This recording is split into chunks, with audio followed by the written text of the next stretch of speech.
next to you. We were like, wow. She is amazing because she's doing something to transform Jewish people to come out of the Democratic Party. I'm sorry. What the heck is going on? This president put our embassy in Jerusalem. This president has Trump heights. You know about Rolanites, you know about Trump heights. This president is standing up to Iran, not giving them money so that they can blow us all up with their nuclear weapons. This president stands with Israel. And now I introduce to you Elizabeth. Hi, I'm so excited to be here with everyone today and to celebrate our amazing president all together. I figured since I can't compete with anyone that spoke before me, I'm going to share my personal story with you and the impact that President Trump has had on my life. I grew up in New York City and attended a religious Jewish school. Never in my life did I realize just how much Judaism would actually impact my future and how focused my life would be in about 15 years strictly on the Jewish people. When I was 10 years old, I took a trip with my family to Florida, and as crazy as it sounds, after that, my life completely changed. I had been bothering my parents for weeks to take me ice skating because all my friends in school had been talking about it. My dad finally cracked and took his little girl to the rink, missing the ice by a few minutes and leaving me there to watch the session, wishing I was on the ice, learning what all the little girls were learning. In the corner of my eye, I saw the most beautiful woman I'd ever seen in my life. She was skating, the kind of skating I'd never seen in my life, the kind of movement I had never seen in my life. I came home and told my mother that I wanted a lesson with her, as I felt as though it was something I needed to try.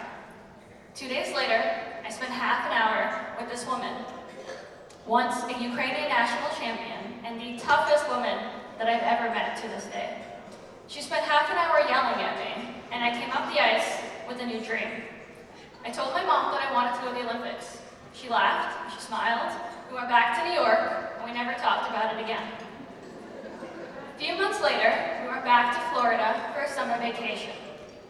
I begged my mom for a lesson with that same coach, knowing that it was the only thing that had been on my mind for the last few months. She agreed. I went to the ice, and that night I told her I would go to the Olympic Games. My mother, the greatest mother in the entire world, packed up my father and my brother and our entire apartment, moved to Florida in 2 months, and let me pursue my Olympic dream. I skated sometimes 40 hours a week, whether in the gym or on the ice or watching YouTube videos of previous Olympians. My life revolved solely around figure skating. There was nothing in the world that I'd ever loved that much, and probably nothing in the world that I will ever love that much until the day I die. My skating career was incredibly difficult. I spent every single day trying to catch up to the girls before me, who had started skating years before I ever knew what figure skating was. Every single injury that I'd heard about, I was plagued with. I broke 6 toes, my right femur, my left foot, my right foot. I had 2 concussions, and I fractured my tailbone 3 times. Every single time I said a prayer, I held my breath for a few weeks, and I got back on the ice stronger than ever. Eventually, I faced an injury that I could not overcome. I was training on the floor doing jumps, and in what felt like a moment that I will never understand, in the blink of an eye, my life changed. I landed on 1 foot and somehow tore 3 ligaments, 2 tendons, my entire Achilles, broke every bone in my foot, and realized that I was never going to skate again. After what felt like every doctor in Florida told me that my career was over, we picked up and moved back to New York. Despite every single doctor's orders, I promised myself I would come back to the ice, trying every single day after I finally got my cast off to go back to what I loved.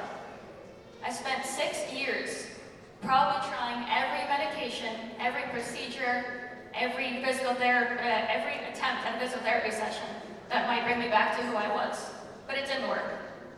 I cried myself to sleep for years, praying to God to give me something to look forward to. God is an incredible part of my life.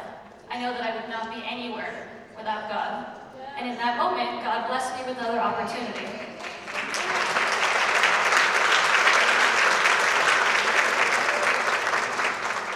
At just 16 years old, I was discovered by a photographer in Central Park and signed by the best modeling agency in the entire world. I spent 4 years doing some of the most incredible things that every single little girl dreams of. And for a girl that was bullied in elementary school and middle school for her looks, it was certainly a great blessing. I experienced things in my modeling career that were absolutely terrifying. Some moments that I would wish upon my worst enemy. But none of that compared to when Donald Trump announced that he was running for president. There was not a person in the fashion world that didn't have an opinion about Donald Trump, 99.9% of which were extremely negative. Despite my house being plastered with Trump 2016 stickers and all my hopes for his campaign, I kept my mouth shut. I didn't want to lose the one thing that felt like was keeping me alive at that time. Eventually, even modeling can get old though. And as incredible as I felt during events or photo shoot or anything every little girl wants to experience, suddenly all I wanted to think about was the future of my country. My parents and grandparents are immigrants from the Soviet Union, both arriving here with no money or security at all, simply hope to live out the American dream. I grew up with my father telling me about days when he had to decide whether to take the subway home or to purchase a meal for himself because he couldn't afford to do both. I know how lucky I am to have been born in the single greatest country in the entire world and to get to live out my American dream every single day.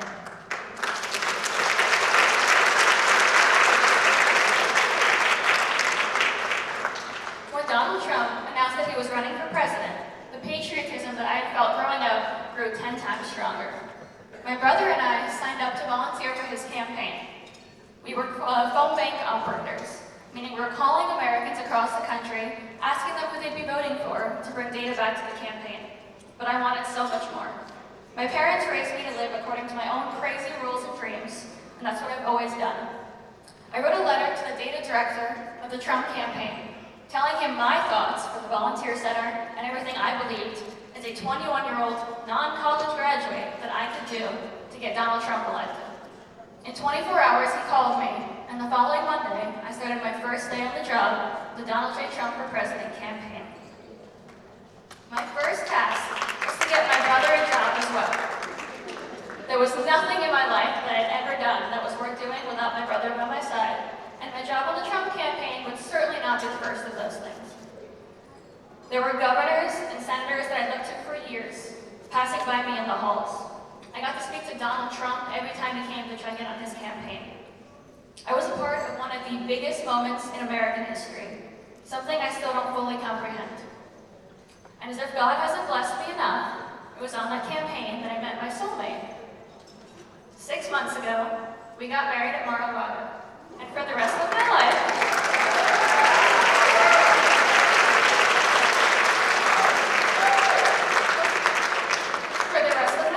I get to tell everyone that I met my husband because of Donald Trump.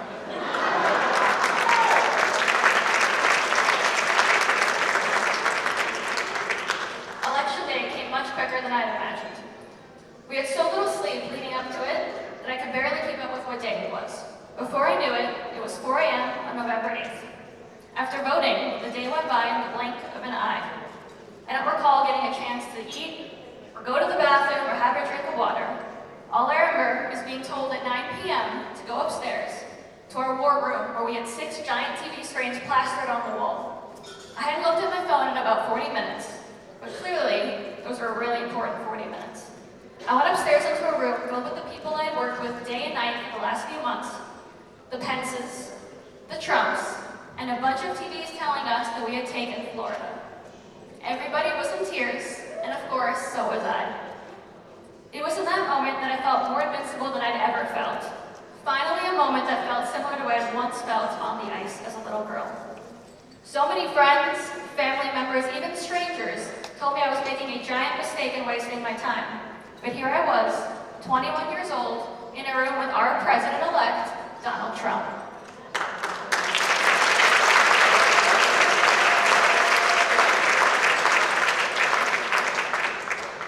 As if I haven't said it enough, God is everything to me. I pray every day knowing just how much God has blessed me and how lucky I've been despite my few obstacles that I've experienced in my 23 years on this earth. But eventually, life catches up to all of us. And while my husband was one of 6 working to jumpstart the president's 2020 campaign, I was once again lost. I had never known where I belonged after I lost my sport until I found myself feeling a tiny bit of purpose on our president's campaign. But now it was over and life was setting in again. I went back to my modeling career, knowing that it didn't mean as much to me as it once had. In fact, it meant nothing at all. Every week I'd watch what was being said on the news, or run into a neighbor, or even a stranger who had something terrible to say about our president. I bothered my now husband every single night, mulling over my decision to come out with the secret that I had once worked for the President of the United States. I knew that I would never model again, that was for sure. But I knew that I'd accomplished enough in my modeling career that before it faced with some serious attention, certainly attacks, and I was petrified. But modeling was not filling the void that my failed skating career had left me with, and I felt as though I had nothing left to lose. I contacted a reporter from the New York Post and told her my story. She went into detail asking me about the experiences I felt in the fashion world. Whether it was an agent, a photographer, or a fellow model, I had a story for her about how I was attacked, spit on, yelled at, or even ignored and kept from jobs because I once murmured the fact that I didn't think Donald Trump was that bad. I awaited for the story in the Post, more nervous than I'd ever been.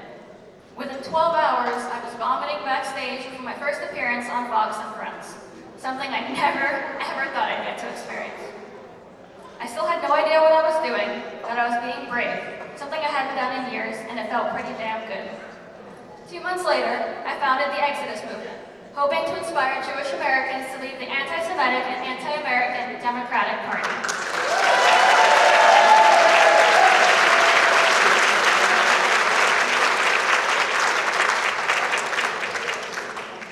The left had attacked me on anything and everything that they could find.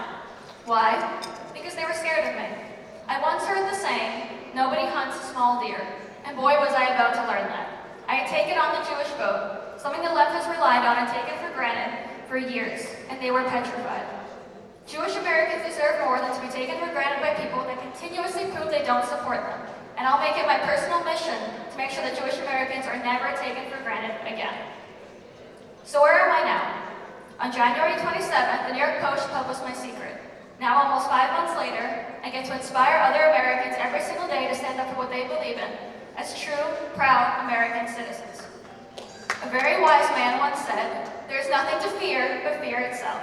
And that's what our rivals are banking on. The idea that they may be able to scare us into not standing up for what we believe in, but that can never be the case. We have a president that took on Hollywood, the Democrats, the Republicans, every news network, every celebrity, and every foreign leader that said that his campaign was a joke. We have a president that stared his doubters in the face every single morning and continued the fight. And we have a president who, if nothing else at all, can inspire each one of us in this room to brave and to be believed. Our president gave me more than just an incredible experience on his campaign, my amazing husband, and the best possible treatment for Israel and Jewish Americans. Our president gave me back a little piece of who I was. I was scared and I still am, but I'm a different kind of scared now. I've come a long way from the days before Donald Trump ran for president. I'm a piece of what I was a very long time ago, something I can only thank our president for. And more importantly, I'm doing the one thing I simply can't live without doing. I may have given up physically, but I never gave up hope. At 17 years old, I sat in my room and cried every night, begging God to fix my ankle. The day of my 18th birthday, I filled out the paperwork to become an Israeli citizen, another dream of mine. So yes, 10 doctors may have told me I would never skate again, 10 million people told Donald Trump he'd never be president, and guess what? All 10 million and 10 were wrong.